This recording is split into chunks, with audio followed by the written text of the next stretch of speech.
To all you Fox heads out there, your favorite rear air gravity shock and coil just got a whole lot better and more reliable too.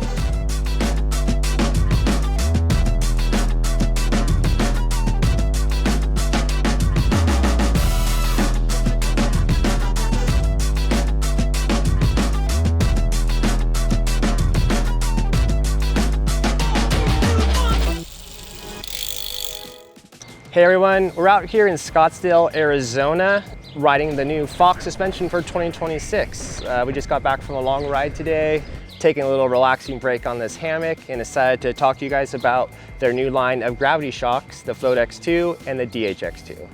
Now, Fox has recognized that the Float X2 has had some reliability issues in the past. Their last production run of their previous generation shocks had a lot of this fixed, but they did say it was still a band-aid in a way.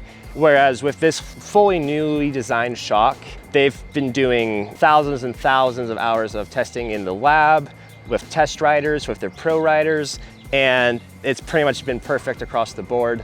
Yeah, it's been a road to get there, but yeah, we've ridden the heck out of these shocks. It's been like over a year, more than a year development process, and we've been riding them a long time. So yeah, they're working really well. We're excited about it. So exciting to see such a great performing shock with that reliability that everyone has wished for.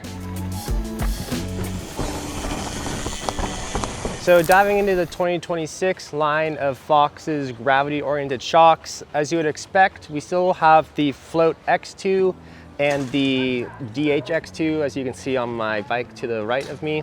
These shocks do have quite a resemblance to the previous generation of their gravity line, but they're actually a completely different design, top to bottom, with no similarities. So the biggest change is that instead of having a twin tube design, which Fox has used in their last several generations of gravity shocks, both of these shocks actually return to a monotube design.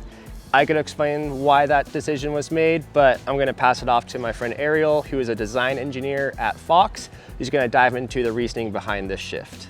Twin tube, you know, it was a great shock to provide a huge range of adjustment, but I think you kind of pay the price a little bit. There's more check valves, there's more opportunity for hysteresis, like lag in the valve response time. So you're kind of giving something up to get that adjustment. But when we started really getting into mountain biking and the kinematics started kind of cleaning up a little bit on bikes in general, in the industry, we realized maybe we don't need quite as big of an adjustment range. We felt like we could build a better shock going back to monotube. And then Andrew figured out a clever way to still provide a four-way adjustability, which we really wanted to keep because we value that. We were able to build a better pressure balanced, better, you know, with better valve response time. There was just a lot of benefits tuning wise of going back to the monotube style shock, and Andrew kind of figured out how to get four-way adjustability in there. It was like, yeah, I think we want to move forward with that. So I think one way you can really understand how this is a completely new shock is the fact that it actually takes a little bit of different setup than the predecessor. You know, when a company does a new iteration of a current design, usually being able to create a proper setup from one shock to the other, you know, you follow pretty similar procedures. When we were talking with Bernard Kerr, he was actually mentioning how it took a while to get the shock setup feeling the way he wanted, and that's simply because he was really switching to a whole new shock. You know, he couldn't use the same settings, same pressures. He really had to kind of start from the ground up, but again, talked about it being the most amazing air shock he's ever felt. So it was quite a big difference because it works so differently and feels so much smoother off the top. It's been quite a process and quick before hardline trying to set it up. So I feel like we've got a good spot now. But definitely over the next month or something, we'll get so much more ride time on it, and I think it's only going to get better, you know, more supple, more ramp that we're after, or more mid-stroke support and things like that. So it's taken a minute actually. So one thing we heard a lot about this shock is just the incredible suppleness off the top that it provides. Buttery, can you throw buttery off the top? You know what I mean? It's so supple. You know, one of the riders who really talked about it best was Neko Mulally. So instead of me diving into it, let's take it over to him. And I noticed with these shocks, you could get the bike to really sit high in the travel and feel so smooth down the trail at the same time. Wow. Those are sometimes tough to get both of those at the same time. So I spent a lot of time with both the DHX and Float X2. DHX2 and Float X2. Okay, yep. And they both have that feeling, and the biggest thing I noticed as well with the Float X2 was that it was the most sensitive air shock that I've ridden. As far as like feeling on the trail, I was blown away that like the off the top sensitivity was like almost on the level of what a coil shock would be. The air shock just gives us the chance to fine tune air pressure. So instead of jumping 25 pounds in spring rate, you can add 5 PSI if you need to. You can add volume spacers. It's just more tools to adjust if you're at a race. So one of the biggest design changes in the architecture of the shock is also the way that the main piston and shims and everything internally is oriented.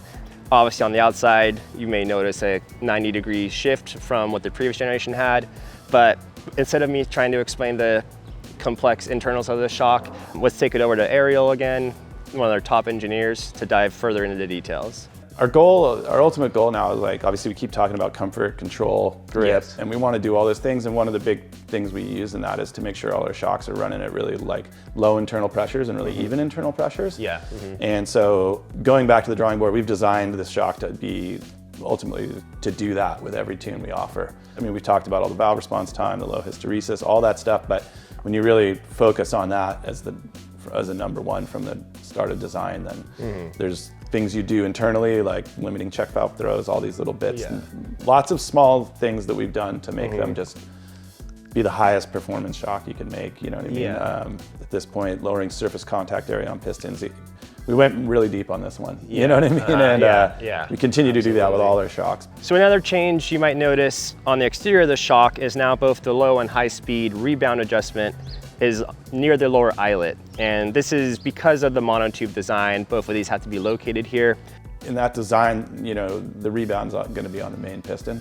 And so if you want to make that change, it has to be at the main piston, and that thing's connected to the shaft, which is going to be at the bottom. We know it's not ideal for every frame design, but it's where it has to be. And we try to do the best we can with it. But being able to offer high and low speed rebound, I think it's a huge advantage. You're going to get much closer to being able to, let's say if you're a different rider weight and you got one tune, it's almost like going in and revalving your shock to be able to adjust the high speed rebound. So it's a useful tool. I know it seems kind of maybe a little complex and confusing for some customers, but in the end, I think it's worth it for a shock of that level, and we want to be able to offer that feature.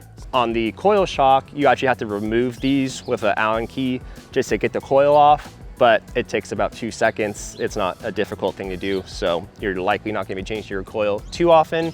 One other update with the X2 that's really cool is they made their volume spacers much smaller, where they're 1 cc of volume each, which basically allows you a lot more tuning capability with the shock, with the air volume of the positive chamber, which really allows you to fine tune this shock both with air pressure and the progression you want it to provide while you're riding.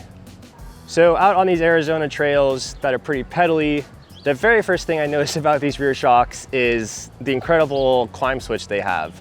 I was riding on the coil version, and it really saved me out there because it firms up incredibly well, much more noticeable than the previous generation.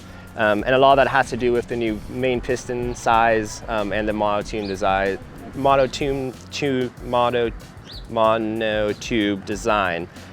So overall, yes, definitely makes these shocks way more capable because they can get you up the hill better and down the hill even faster. So the design philosophy of these new rear shocks was optimizing grip, comfort, and control.